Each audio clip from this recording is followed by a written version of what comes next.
This is a movie review. It's a 1960 movie, The Savage Innocents. It's directed by Nicholas Ray. Writing credits. Well, Ray was responsible for the screenplay based on a novel by Hans Roosh, and there was contributions for the adaptations from Roosh, Franco Salinas and Baccio Bandini. The cast in the lead role is Anthony Quinn, who plays Inuk. His partner, wife, soulmate is Asiak, who played by Yoko Otani. Peter O'Toole plays a trooper. Carlo Giustini plays another trooper. And then we have the missionary, the preacher, played by Marco Guglielini. And then a number of Inuit played by Japanese actresses and actors. Anna May Wong plays Hiko. Kaida Horiyuchi plays Imina. Lee Montague, doesn't sound very Japanese to me, Intermagnet. Marie Yang is Pao Tiu. Andy Ho, Anavik. And Anthony Chin is Kiduk. Yvonne Shima plays Lulik. And that's probably all we need to mention. Finally, this movie was nominated at the Cannes Film Festival in 1960 for the Palme d'Or. So this is my review of The Savage Innocents. Now, I'm a big fan of Anthony Quinn and, to a considerable extent, Peter O'Toole. So two screen legends that rose to fame in the 50s and the 60s tempted me to take a look at The Savage Innocents, released in 1960 and directed by Nicholas Ray, who, as you may recall, directed the epic Rebel Without a Cause with James Dean. Now, the film was a debut in feature for O'Toole, but for Quinn it continued his prolific output from the 50s when he starred in Fellini's La Strada, Lust for Life with Kirk Douglas, Viva Zapata alongside Brando, and the highly underrated The Wild is the Wind. So to Ray's The Savage Innocents. It was set in the Arctic Circle in Canada and enabled moviegoers to get a glimpse of life in the Inuit community. Eskimos, as the West described them, meaning eaters of raw flesh. Ray researched extensively into the cultural taboos, beliefs and traditions of the Inuit, and as it was filmed on location in the Canadian Arctic, the cinematography was breathtaking, and the landscape very colourful. This is one of the highlights of the film. Once the film begins, however, I must confess that the initial scenes showing the lead character, Inuk, played by Quinn, going about his work, hunting for seal, bear, etc., and dialogues with his neighbours, housed in the igloo next to his, suggested a script that was a bit childlike and comedic. But after watching more of it, it became evident that Ray wanted to convey the simplicity of life for the Inuit. Although they had their taboos and idiosyncrasies, they saw life as simplistic. Find enough food to feed you and your family, and find a mate to procreate and continue the existence of the Inuit community. Scenes early on illustrate Inuk, who lives alone, being subjected to jokes and gossip about not finding a mate, and we are made aware of the Inuits' tradition to share one's wives with close friend and family. This is described as laughing with my woman, as in reality the foreplay and copulation between couples often took place amidst a lot of laughter and frivolity. This is in fact true, and I confirmed this via Wikipedia. Inuk, however, rejects this kind offer from his friend, which leads to his friend feeling insulted, and a brief physical confrontation with the man results, with him being knocked out when his head hits the ice of the igloo wall. He recovers, however, but this response by the huge Inuk is repeated further in the plot, with far more serious consequences. The dialogues interspersed with scenic shots of the environment, huge chunks of ice breaking away from the bergs, the men kayaking in search of food, scenes showing Inuk's attempt to outwit seals, sea lions and bear pups, techniques like imitating seal calls to fool the puppet's defences. Ray also juxtaposes the dialogue with nature, a cute shot of seals involved in a courtship ritual after we see the friends of Inuk getting highly spirited and full of laughter as foreplay. Soon visitors arrived to the neighbourhood, an elderly woman with 2 young daughters. They greet with customary giggles. Potential mates for Inuk, possibly. His indecision, however, due in part to poor social skills, enables the older daughter to be taken by another Inuit, but Inuk rejects the younger Asiak and pursues Imina and his friend on a sleigh, with Asika and her mother accompanying him. Again, a cultural point. The last child to find a mate is responsible for the care of the surviving parent, and that's why Asika is with her mother. Ray introduces scenes that may be seen by Westerners as comedic. I won't pass judgment on these, as it may be construed as racist, but a scene follows where Inuk reclaims Imina and then, through guilt, reverts back to Asika.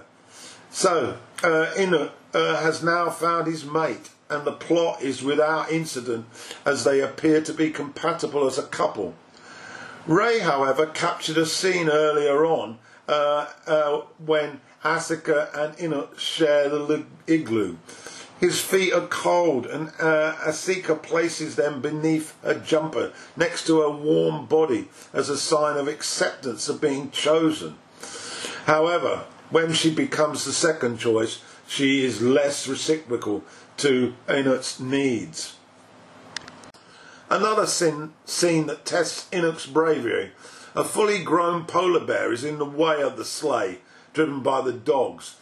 He wraps a bone in cloth and gives it to the bear, who eats it and then starts to suffer with abdominal pain as a result of the cloth. And as Inuk prepares to step in for the kill, the bear is shot by a fellow Inuit who has a gun. A debate then follows about ownership of the kill, Inuk claiming that he'd been following the bear for 3 days. But more importantly, guns and their usage in future kills is discussed, and Inuk becomes committed to getting one by acquiring sufficient fox skins to trade at the trading post. The notion of barter as trade introduced, a new concept to the Inuit.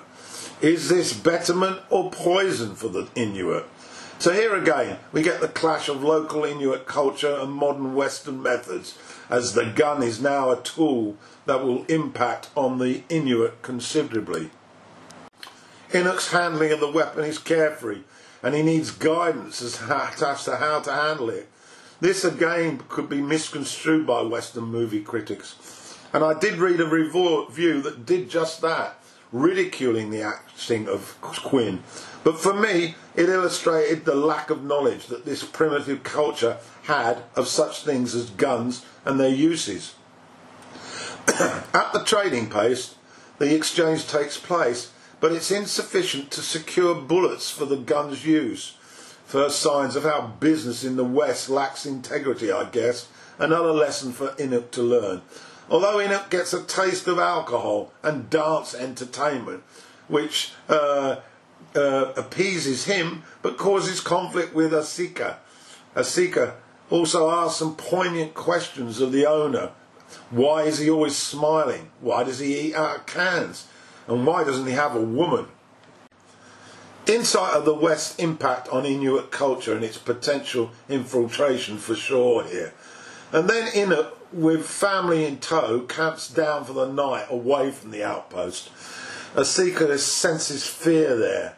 Then they are approached by a preacher who is in the business of selling religion. The Western concept of a higher power, a religious figure, is beyond the understanding of Inuk and Asika. And the morality issue, of course, is alien to them, as is the concept of monogamy. Promiscuity, or more sexual partners, are viewed as friendship to those close in Inuit culture. Inuk then wants to share Inuit food with the preacher, which he rejects, and the preacher then returns to the issue of the vow, the sanctity of marriage, and all its encompassing good versus bad view. The preacher approach is also rejecting when Asika is offered, as he views this as a sinful act. And this provokes outrage from Inuk, who views it as an insult. And what that leads to is a squabble between the two, with Inuk hitting the man's head against the igloo wall, this time with dreadful consequences, as it results in his death. Asika responds, saying, "Maybe you bumped his head too hard." Inuk's response, "His head was too soft." How would this be seen in a Western court of law, I wonder? Ray then, as part of the script, focuses on the taboo about souls escaping from the mouth, about those ghosts after death. And so the fingers are cut off by Inuk and are placed in the mouth of the preacher. Belief systems. The family then depart, and there's an extremely moving sequence further down, continuing the Inuit cultural belief, as the mother decides that she's going to sacrifice herself to the elements, to the carnivorous polar bear, as she deems that she has no further use to the family. Her daughter pleads for her to continue with them, but she's adamant. Her daughter's also pregnant, so we also have her mother giving a last piece of knowledge, advising Asika as what to do when the birth takes place, as she will be alone. Inuk will remove himself from this activity. The importance of the umbilical cord is stressed as a means to continue the life of the child and herself, and that it must be cut.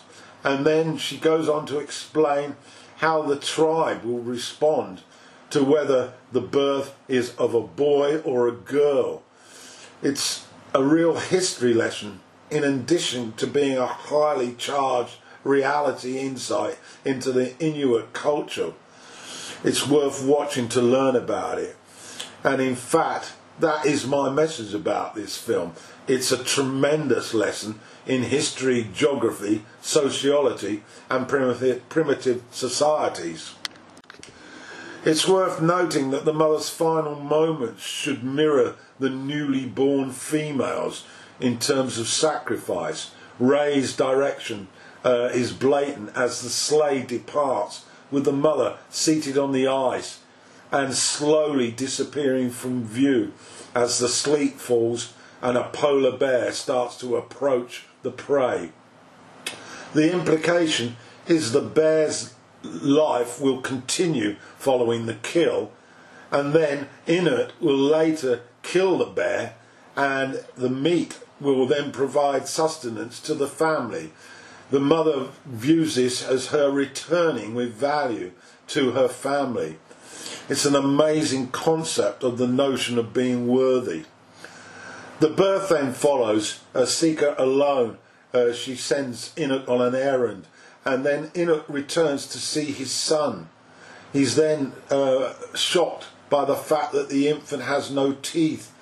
Ignorance on his part, as Asika handles it, expressing a commitment to care for the boy, irrespective of whether he has teeth or not. She averts another sacrifice. And then the final sequence we lead into this, involving two straight troopers who, on a second search on slaying dogs for Inuk, following the murder of the preacher as they see it, track him down, albeit conditions that are extremely harsh. Inuk's son is now a toddler, and Quinn shows his class with his interactions with the boy. When the troopers arrive, and express the fact that they have to remove Enoch to the town, and he's to be tried in a court of law. A dialogue ensues between Inuk, Asika and the troopers regarding the contrast in the laws in Western countries and the common laws here in Inuit culture. It rather shows up the deep divide in thinking and the unspoken view that Canadian law is superior, even though the incident took place in Inuit communities and of course was viewed as an accident by Inuk. Politics again rearing its head. The language by the troopers suggests an open and shut case where capital punishment is inevitable, and it's somewhat abhorrent, I found, and I sense deliberately spelt out by Ray to provoke debate. There's still the journey with sleigh and dogs to take place, with all the potential perils of the environment. A snow plane couldn't be used because of the weight on the ice sheets, and the weather is harsh, very harsh. Inuit's advice on the severity of sub-zero temperatures is ignored by the troopers, as he advises that they should camp in the blizzard. But they continue, and then of course there's a disaster. The sleigh and dogs break the ice, and they and the trooper, one trooper, end up in the water. The dogs frantically escape, and their coats protect them a little from the severe temperatures. But alas for the trooper, he freezes in front of Inuk and O'Toole, inevitable death following, and he's discarded into the drink. The final section tackles the prickly issue of whether Inuk will sacrifice the trooper, who's ill-equipped to survive with no sleigh and no dogs, or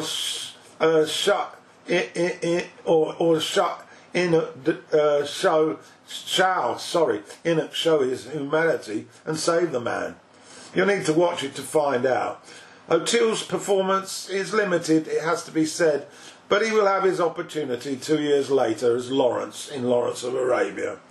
As for the Savage Innocents, a marvellous exploration into indigenous communities, a fascinating story and an awesome performance by Anthony Quinn means that you must get to watch this classic. It has great direction by Ray as well.